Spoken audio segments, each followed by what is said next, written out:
फल पा करके आते हैं, उनके गांव का फल लेकर के आते हैं। तो भैया कभी कुछ ऐसा मत करना जिससे ये रूठे,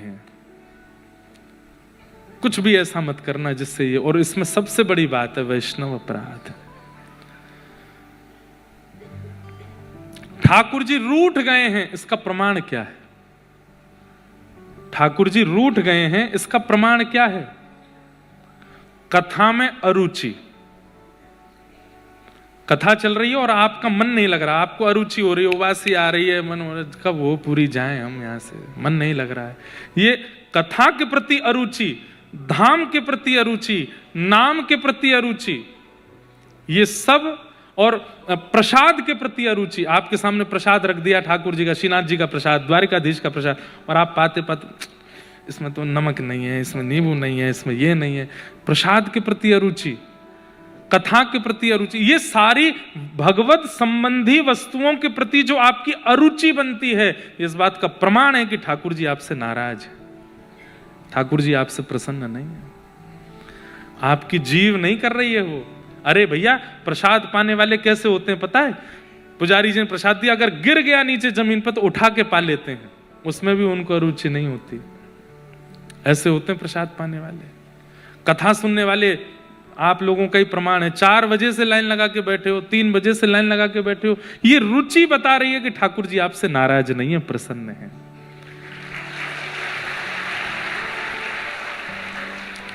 अरुचि बनना भगवत संबंधी वस्तुओं के प्रति, यह प्रमाण है कि ठाकुर जी आपसे नाराज है।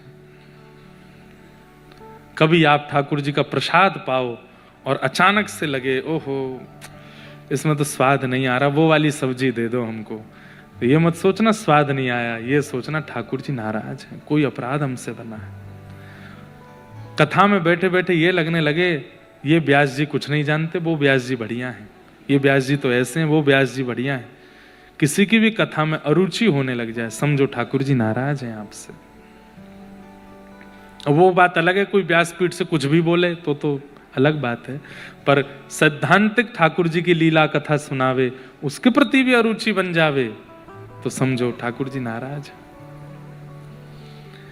और ठाकुर जी नाराज होकर के एक ही विधान करते हैं, क्या खूब धनवान बना देंगे आपको, ले क्यों मेरे से प्रार्थना मत करियो, मुझे सुनना ही नहीं तुझसे, खूब धनवान बन जा, खूब ये बन, ये संपत्ति ले, सब कुछ ले, जो चाहिए सब तेरे पास, मेरे पास आने की जब जब योजना बनेगी मैं काट दूंगा। यही ठाकुर जी की नाराजगी है।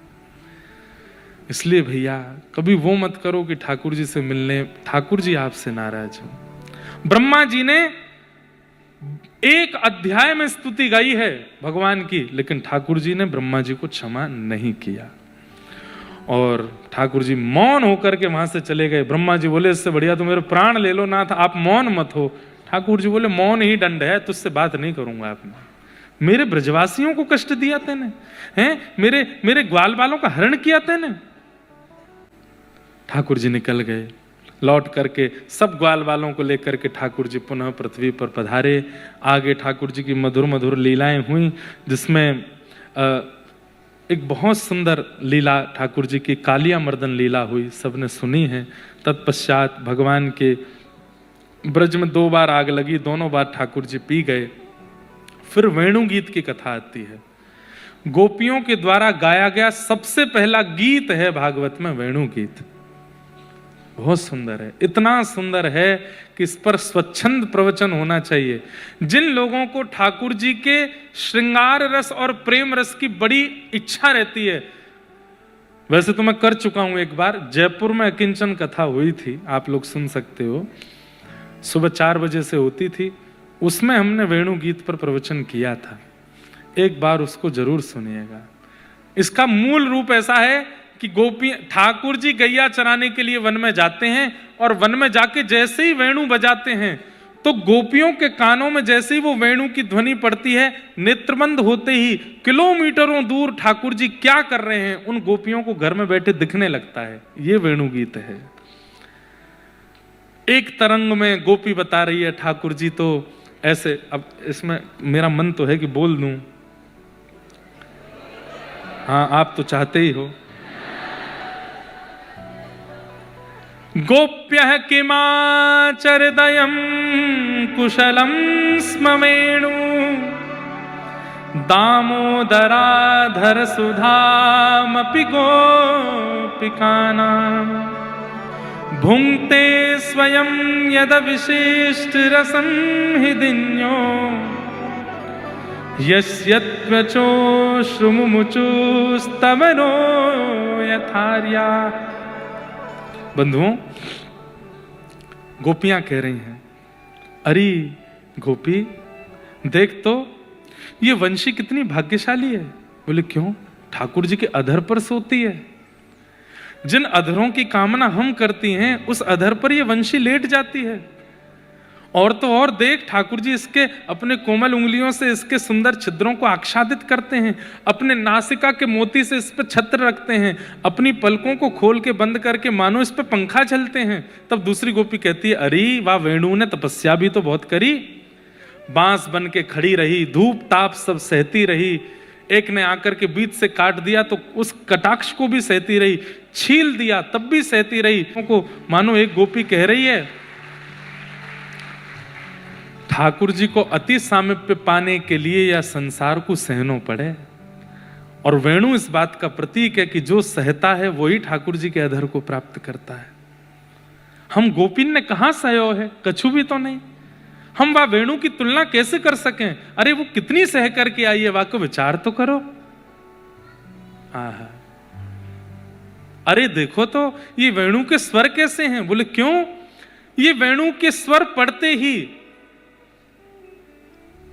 हिदन्यो यानी कि हिरण जो घास चर रहे थे, हिरण जब घास चरता है तो इतना तन्मय हो जाता है कि कोई और कार्य हो रहा हो उसमें उसका मन नहीं लगता। लेकिन जैसे ही हिरण घास चर रहे थे, यहां पर गैया घास चर रही थी, तभी ठाकुर जी की वेणु की ध्वनि उनके कान में पड़ी तो कह रहे हैं कि घास मुख में लगी रह गई है, चबाना भूल गई हैं गोपियां, वो गैया और हिरण, और केवल कान उठा करके ठाकुर जी की वेणु सुन रहे हैं। एक गोपी बोली, अरे ने नीचे तो देख, सब गोपियों के नेत्र बंद हैं और किलोमीटरों दूर ठाकुर जी की लीला दिख रही है। एक गोपी बोली, ने नीचे तो देखो। बोले कहा, उन गैयान के थनन से दूध पी रहे हैं छोटे छोटे बछड़ा बछिया। एक बार को ये मान सकें कि बछिया गैया को मन वेणु पे चलो जाएगो, हिरण को मन वेणु पे चलो जाएगो, ये तो छोटे छोटे बछड़ा बछिया हैं मुंह कन्हैया की।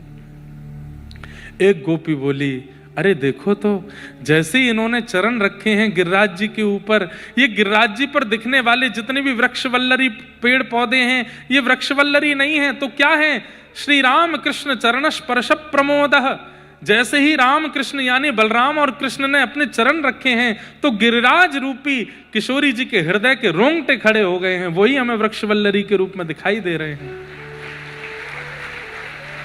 तब एक गोपी बोली, अरे मैं जो देख रही हूं वो तो देखो। बोले कहा, ऊपर को देखो। बोले ऊपर कहा है? जहां जहां श्याम सुंदर चल रहे हैं वहां वहां एक बादल छत्री बना करके ठाकुर जी के ऊपर ऊपर चल रो है, ठाकुर जी के ऊपर छत्र बना करके चल रो है, कहीं ठाकुर जी को अत्यंत धूप आकर के कष्ट प्रदान ना करे। सब गोपियां ठाकुर जी की मधुर उस लीला भाव का चिंतन कर रही हैं। एक गोपी बोली, अरे देखो तो ये कहा भयो। बोले कहा भयो? ठाकुर जी ने जाकर के दुनिया भर की सुंदर बेल लेकर के अपने कमर पे बांध ली, गले में माला बना के पहन ली, थोड़े कछु यहाँ पे घास लगा ली हैं, और देख दूर से गैयान को बुला रहे हैं और निकुंज में बैठे ठाकुर जी को चारों तरफ से गैयान ने घेर लियो है। सब गैया जगह जगह अपनी जीभ निकाल करके घास खा रही हैं, बेल तोड़ तोड़ के खा रही हैं। ठाकुर जी को जीभ लग रही है, जोर से गुदगुदी है रही है, और खिलखिल करके श्री श्याम सुंदर इधर उधर गिर रहे हैं, हंस रहे हैं, आनंदित हो रहे हैं। गोपियां कह रही हैं, एक बहुत सुंदर पद है, हम गोपी क्यों हैं? अरे हम भी गैया बन गई होती, हम भी मोर बन गए होते, वृंदावन क्यों ना भये हम मोर, वृंदावन क्यों ना भये हम मोर, वृंदावन क्यों ना भये हम मोर। गाइए, वृंदावन क्यों ना भये। बंदे कथा विश्राम है। कल भी कथा 12 बजे से ही करते हैं, यही समय ठीक है। आ जाओगे सब लोग? हाँ, कल कथा करके फिर हमें व्रज भी प्रस्थान करना है, तो आप सब लोग इसी समय आ जाना। कथा पूर्ण हो उससे पहले हम लोग ठाकुर जी से प्रार्थना कर लें, हे श्याम सुंदर वृंदावन क्यों ना भय हम मोर, वृंदावन क्यों ना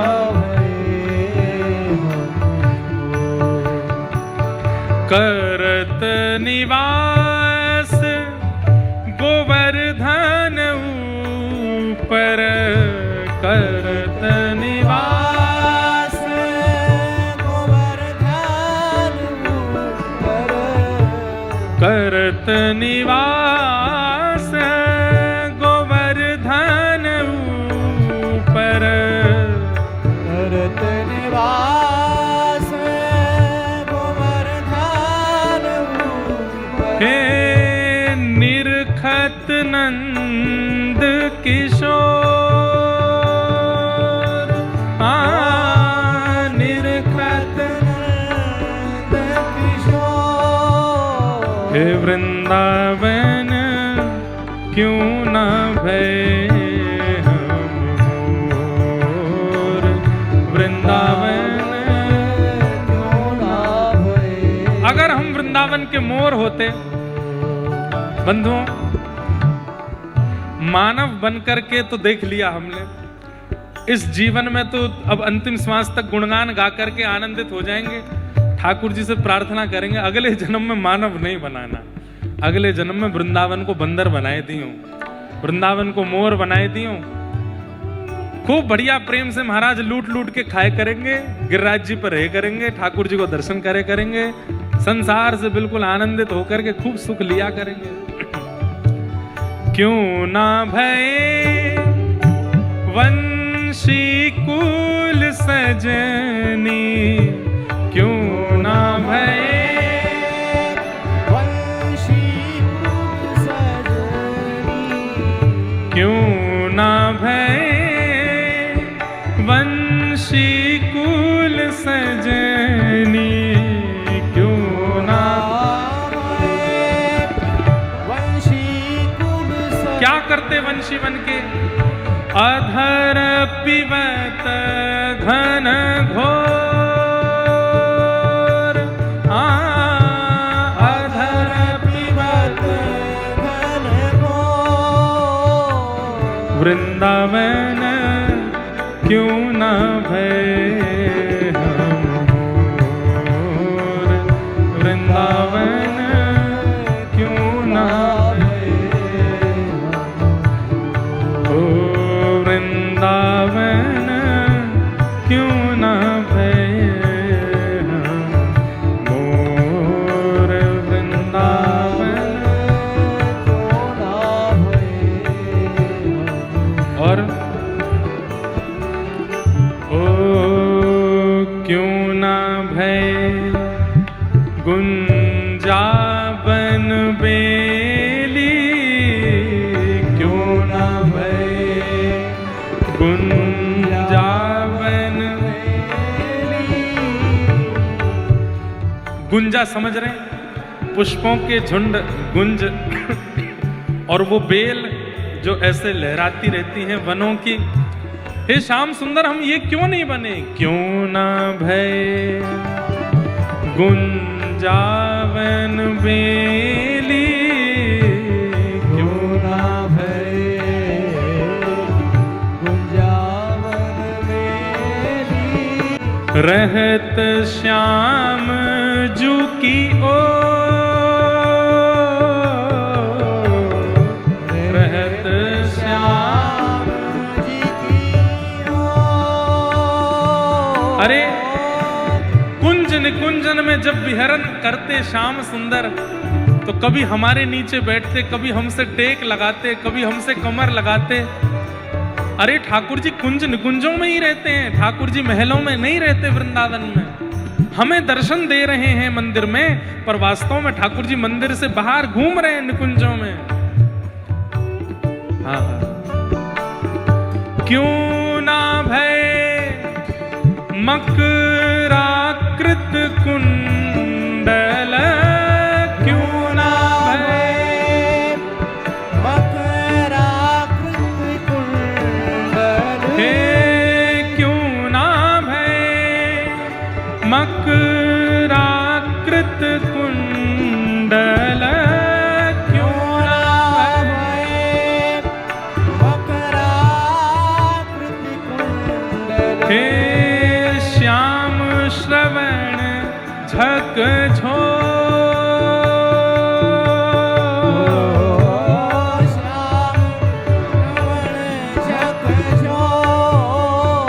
वृंदावन क्यों ना भय हमोर,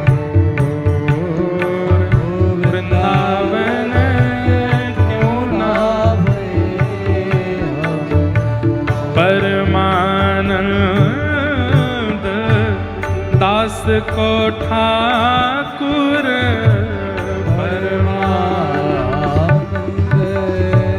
दास को ठाकुर, गोपिन के चित चोर, गोपिन के चित चोर, प्यारे वृंदावन क्यों ना भय हमोर, वृंदावन क्यों ना भय हमोर, वृंदावन क्यों ना भय हमोर, वृंदावन क्यों ना भय हमरो। वृंदावन में मोर बन गए होते तो रहत करत निवास गोवर्धन ऊपर निरखत नंद किशोर। वृंदावन में क्यों ना भये वंशी कुल सजने अधर पियत घन घोर। और क्यों ना भये गुंजाबन बेली रहत श्याम जू की ओर। क्यों ना भये मकराकृत कुंडल। मकराकृत जानते हैं? मकर किसको कहते हैं? मगरमच्छ को। हमारे पंडरीनाथ कौन से कुंडल पहनते हैं? मत्स्याकृत। ये देखो, मत्स्याकृत कुंडल पहनते हैं, मत्स्य आकृति के। क्यों? चंद्रभागा जी के भाव से। चंद्रभागा जी दूर हैं तो चंद्रभागा जी के मानो भाव से उन्हीं में प्रकट भई मत्स्य को ठाकुर जी कुंडल बना करके धारण करते हैं, स्वीकार करते हैं। हमारे वृंदावन में ठाकुर जी मयूराकृत कुंडल पहनते हैं, मकराकृत कुंडल पहनते हैं, मत्स्याकृत कुंडल पहनते हैं। इसके पीछे कारण है। क्या? अब ग्वाल बालों के संग ठाकुर जी जब निकुंज में जाते हैं तो प्रेम का एक स्वभाव है, सबके सामने अपने प्रियतम से बात थोड़ी की जाती है। अब सामने प्रियतम खड़े हैं तो बात थोड़ी की जाती, इशारा किया जाता है। तो ठाकुर जी आज श्री जी को कह रहे हैं रात्रि में कहाँ रास विहार होएगो। तो ठाकुर जी ऐसे कुंडल पहन के जाते हैं, मयूराकृत कुंडल। मयूराकृत कुंडल पहन के जाएं तो किशोरी जी उससे ही समझ जाती हैं, ओहो मोर कुटी पे होएगो आज रास। ठाकुर जी मत्स्याकृत कुंडल पहन के चले जाते हैं तो श्री जी समझ जाती हैं यमुना पुलेन पे होएगो आज रास। ठाकुर जी मकराकृत कुंडल पहन के चले जाते हैं तो मगरमच्छ कहाँ रहते हैं?